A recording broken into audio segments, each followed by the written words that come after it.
आगे बढ़ते हुए मध्य प्रदेश की अब बात कर लें। मध्य प्रदेश विधानसभा की जो कार्यवाही है वो विपक्ष के भारी हंगामे के कारण 13 मार्च तक के लिए स्थगित कर दी गई है। जीतू पटवारी के निलंबन पर कांग्रेस विधायकों ने जमकर हंगामा किया। दरअसल अध्यक्ष के खिलाफ अविश्वास प्रस्ताव की मांग को लेकर विपक्ष शुरू से ही हमलावर रहा है। विपक्ष ने आसंदी को घेरकर जोरदार नारेबाजी की और इस बीच सज्जन सिंह वर्मा ने सदन में कार्यसूची को फाड़कर फेंक दिया। इससे पहले भी कई बार हंगामे के कारण कार्यवाही जो है वो बाधित हुई और आखिरकार लंबे विरोध और नारेबाजी के चलते कार्यवाही को 13 मार्च तक के लिए अब स्थगित कर दिया गया है।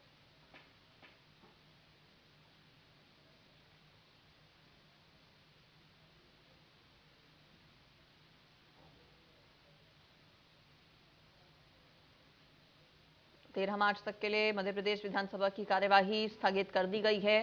पहले दिन से ही लगातार हंगामा भारी देखने को मिल रहा है। इस बार के विधानसभा सत्र में जानकारी इस पर ले लेते हैं। मेरे साथ ब्रजेश जैन जुड़ गए हैं, हमारे संवाददाता, ज्यादा डिटेल्स के साथ। ब्रजेश, लगातार पहले दिन से ही जबरदस्त हंगामा देखने को मिल रहा था, कई बार बाधित हुआ है जो पूरा कामकाज है। अब आखिरकार 13 मार्च तक के लिए ही जो पूरी कार्यवाही है वो स्थगित हो गई।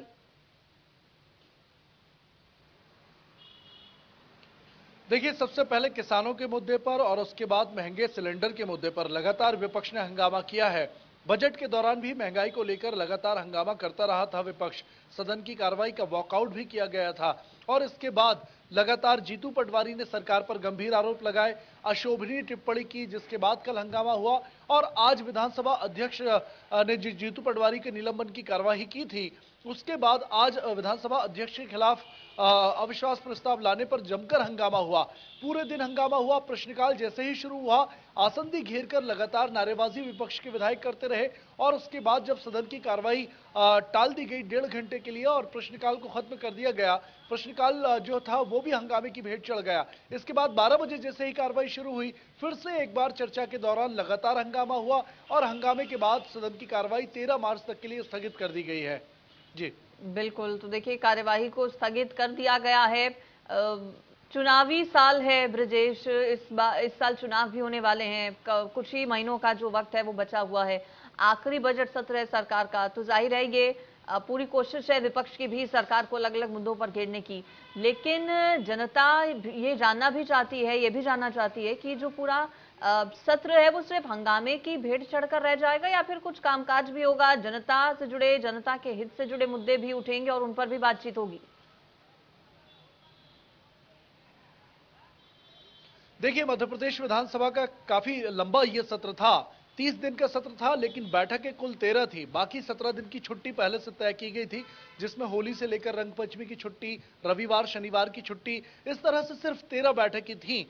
उम्मीद यही थी कि इस बार जो सत्र का समय ज्यादा रखा गया है तो जनहित के मुद्दे भी उठेंगे, ज्यादा से ज्यादा सारगर्भित चर्चा होगी विधानसभा में, कुछ निष्कर्ष निकलेगा, कुछ निष्कर्ष के आधार पर कानून बनाए जाएंगे जिससे जनता को फायदा पहुंचेगा। लेकिन यहाँ पर जनता का टैक्स जाया जा रहा है, विधायकों मंत्रियों का समय जाया जा रहा है, प्रशासन जो है उसके संसाधन जाया जा रहे हैं और चर्चा करने की बजाय लगातार हंगामा हो रहा है। संसदीय कार्य मंत्री नरोत्तम मिश्रा ने भी आज अशोभनीय एक काम किया। उन्होंने भी किताब जो थी उसकी प्रति एक सामने उछाल दी और इस पर विपक्ष ने काफी हंगामा किया। इसके जवाब में विपक्ष के जो विधायक थे, सीनियर विधायक, पूर्व मंत्री सज्जन सिंह वर्मा, चौथी बार के विधायक हैं, उन्होंने भी कागज नरोत्तम मिश्रा की तरफ उछाल दिए। तो किताब वर्सेस कागज जो उछाले गए उस पर भी ज्यादा हंगामा हुआ और छोटी छोटी टिप्पणियों पर किसी को बंदर कहा जा रहा है, किसी को शेर कहा जा रहा है, किसी को भालू कहा जा रहा है। ये सदन में कानून बनाने की बजाय ये तमाम चीजें, अशोभनीय टिप्पणी जो विधायक हैं वो बचकानी हरकत के रूप में कर रहे हैं, तो ना तो इससे जनता का भला होगा, ना कानून बन पाएंगे, ना चर्चा हो पाएगी। तो जैसा आपने पूछा सवाल, मुझे लगता है कि विधानसभा के आगे की जो बैठकें हैं वो भी इसी तरीके से हंगामे की भेंट चलने वाली हैं। बिल्कुल, देखिए लगातार हंगामा पहले दिन से ही विधानसभा की कार्यवाही के दौरान इस बार देखने को मिल रहा है। अलग अलग मुद्दों पर सत्ता पक्ष और विपक्ष के जो विधायक हैं वो आमने सामने हैं, लेकिन कागज फेंकना, कॉपी फाड़ कर फेंकना, क्या ये शोभा देता है? ये वो नुमाइंदे हैं, ये वो जनप्रतिनिधि हैं ब्रजेश, जिन्हें चुनकर जनता ने भेजा है सदन में ताकि उनके मुद्दे उठा सके, उनके लिए काम कर सकें। लेकिन विधायकों की इस तरह की जो हरकत है, क्या वो शोभा देती है और क्या संदेश जाता है? कार्रवाई क्या अभी तक हुई है? दर्शकों की जानकारी के लिए बताइए, ऐसे विधायकों पर कुछ या फिर आगे तैयारी अगर हो रही हो स्पीकर की तरफ से कोई एक्शन की? देखिए, जो सदन होता है, चाहे वो विधानसभा हो, लोकसभा हो, राज्यसभा हो, ये लोकतंत्र के मंदिर कहे जाते हैं।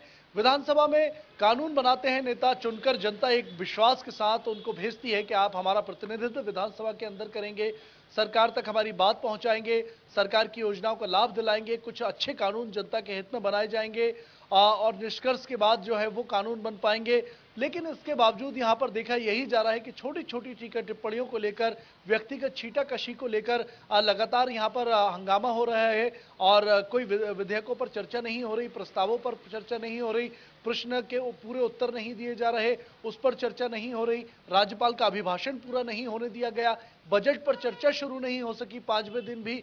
तो देखिए, जिस काम के लिए विधानसभा के सत्र बुलाए जाते हैं, बजट सत्र बहुत अहम होता है, सरकार की बहुत अहम कड़ी होता है, इस पे बजट के एक एक बिंदुओं पर गंभीर चर्चा होनी चाहिए, अनुदान की मांगे हो चाहे विभागीय बजट हो। लेकिन इसके बावजूद यहाँ पर यही देखा जा रहा है कि जो विधायक हैं और खासतौर से सीनियर विधायक, नए विधायक नहीं है, सीनियर विधायक हैं नरोत्तम मिश्रा, सज्जन सिंह वर्मा, कमलनाथ, गोविंद सिंह, जीतू पटवारी, ये जाने माने राजनीति के दिग्गज हैं और इनकी तरफ से अगर इस तरह की छोटी छोटी बातों पर बहस होती है या समय बर्बाद किया जाता है, हंगामा किया जाता है, तो ये लोकतंत्र के लिए कहीं से भी ठीक नहीं है, जनता के हित में नहीं है। इससे जनता का कोई भला नहीं होगा, समय सदन का ही खराब होगा।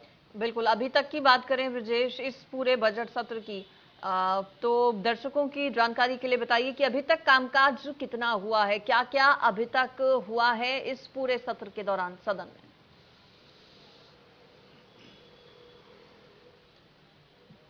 बिल्कुल, देखिए यहाँ पर स्थगन प्रस्ताव पर चर्चा होनी थी, ध्यानाकर्षण लगाए गए थे, आज 2 ध्यानाकर्षण पर चर्चा होनी थी, कल भी 2 ध्यानाकर्षण, एक गोविंद सिंह की तरफ से और एक बीजेपी विधायक संजय पाठक की तरफ से लगाया गया था, जो कटनी में सीमेंट फैक्ट्री में स्थानीय लोगों को रोजगार न दिला पाने का मुद्दा उन्होंने उठाया था। गोविंद सिंह ने उनके विधानसभा क्षेत्र लाहौर में बिजली के उपकरणों में चोरी में अधिकारियों की भूमिका को लेकर आरोप लगाए थे, उस पर चर्चा होनी थी, लेकिन कल भी चर्चा नहीं हो सकी। और इसके पहले राज्यपाल ने जब अभिभाषण दिया तो उसको भी विपक्ष ने झूठा करार देकर जमकर हंगामा किया था। राज्यपाल के अभिभाषण के बाद कार्रवाई स्थगित करनी पड़ी अगले दिन के लिए, दूसरे दिन की कार्रवाई भी स्थगित हो गई। बजट सत्र जैसे ही बजट पढ़ा गया, बजट के बाद भी सत्र की कार्रवाई स्थगित हो गई और आज 5वें दिन की हम अगर बात करें तो 5वें दिन राज्यपाल के अभिभाषण पर जो कल चर्चा अधूरी रह गई थी उस पर चर्चा होनी थी। कई प्रश्नों के उत्तर सरकार के मंत्रियों को देने थे, उनके उत्तर पटल पर नहीं रखे जा सके, प्रस्तावों को जरूर पटल पर रखा गया लेकिन उन पर भी चर्चा नहीं हो सकी। तो काम तो काफी था विधानसभा के पास, सरकार के पास और विपक्ष के पास बिल्कुल, भी, लेकिन विपक्ष की और सत्ता महंगाई पक्ष पर दोनों के ही हंगामे की भेंट चढ़ गया। अब आगे देखना होगा, जब 13 मार्च तक के लिए स्थगित जो कार्यवाही है वो कर दी गई है, इसके बाद जब सेशन एक बार फिर से शुरू होता है तो क्या होगा। आपका शुक्रिया ब्रजेश इस पर जुड़ने के लिए और जानकारी देने के लिए। इस बुलेटिन में फिलहाल